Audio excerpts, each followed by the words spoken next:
Engkau meninggalkan kemuliaan surga untuk menjadi juru selamat manusia. Engkau rela disalibkan. Paskah 17 April 2022. Bapak Ibu, saudara-saudariku yang terkasih, selamat pagi tentunya semua ya. Hari ini kita merayakan Hari Kebangkitan Tuhan. Pesta Paskah. Pesta Paskah ini adalah yang paling penting dari seluruh tahun liturgi. Pesta cahaya. Tuhan yang bangkit menyinari kita dengan cahaya yang gemerlapan, yang memberikan sukacita yang besar dalam hati kita, yang memberikan pengharapan yang besar juga di tengah-tengah kegelapan hidup kita. Nah, bagaimana kabar Anda hari ini semua? Penuh sukacita bukan? Kita merayakan Paskah? Pastilah hati kita diliputi sukacita yang besar dengan kebangkitan Tuhan. Haleluya, Tuhan sungguh bangkit. Selamat Hari Raya Paskah bagi kita semua. Bapak Ibu, saudara-saudariku yang terkasih, Injil hari ini menceritakan kepada kita peristiwa yang terjadi pagi-pagi buta hari sebelum Sabat. Maria Magdalena pagi-pagi buta pergi ke makam. Mengapa pagi-pagi buta? Karena kalau sudah pagi kan sudah hari Sabat, jadi mereka tidak berani membuat aktivitas atau kegiatan atau keluar rumah. Maria yang telah dibebaskan dari hukuman karena Yesus yang hadir, yang mengungkapkan kasih-Nya, Dia telah dibebaskan dari hukuman mati, hukuman raja. Pagi-pagi buta Dia datang tentu dengan maksud mengungkapkan kasih-Nya, dengan maksud nyekar.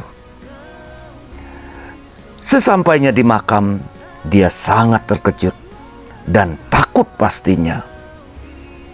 Batu penutup makam sudah terbuka. Bagaimana mungkin ada yang curi jenazah Tuhan? Heboh sudah, heboh. Tidak ada pikiran Maria Yesus bangkit. Tuhan sudah mati, dikubur. Bagaimana orang yang dalam kubur bisa keluar, mendorong batu besar? Ini pasti pencurian. Lalu tanpa banyak komentar, Dia cepat lari menyampaikan kepada murid-murid. Dan tentu saja murid-murid segera mencari tahu. Petrus dan Yohanes segera berlarian pergi ke makam. Yohanes mempersilahkan Petrus masuk makam lebih dulu. Petrus yang dituakan, dihormati, lebih dahulu masuk makam. Benar saja, benar. Setelah ia masuk makam, kain pembungkus Yesus tetap ada di dalam tergeletak. Dan kain penutup kepala juga ada, tersusun rapi. Aneh, kata Petrus, aneh. Dalam hatinya dia berkata, apa artinya ini? Aneh sekali. Seandainya orang mau curi, dia tidak akan tinggalkan kain pembungkus. Pasti dibawa serta. Petrus tidak mengerti. Dia heran. Kemudian Yohanes masuk. Dia melihat hal yang sama seperti Petrus. Dia mengerti. Ini tidak mungkin pencurian.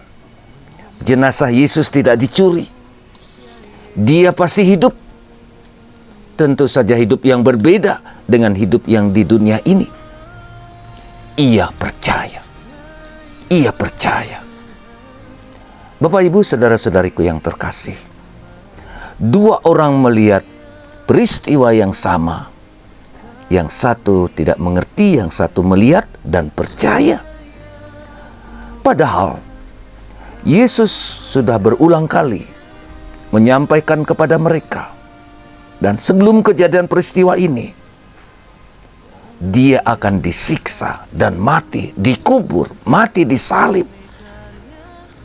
Mereka sama sekali tak mengerti, bahkan tidak bisa terima bagaimana anak Allah harus menderita dan mati. Seandainya mereka percaya akan kata-kata Yesus, pasti mereka bersiap-siap menyambut kebangkitan Yesus. Memang di luar dugaan, dan nyatanya mereka tidak menyiapkan diri.